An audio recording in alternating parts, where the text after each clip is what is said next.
মাঝে মধ্যেই আমার বাবুকে সন্ধ্যার সময় একটি টিফিন বানিয়ে দিই। আজ তার জন্য বানিয়ে নিচ্ছি একটি হেলদি এবং টেস্টি একটি টিফিন।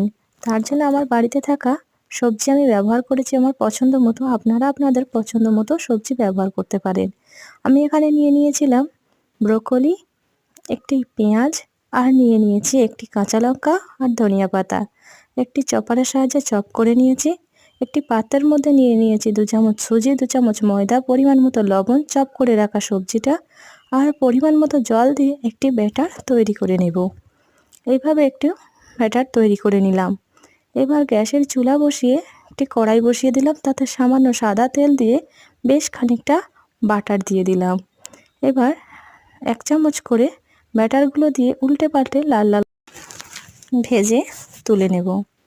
নিলেই তৈরি হয়ে যাবে সন্ধ্যার টিফিন। মেয়োনেজের সঙ্গে সার্ভ করলাম।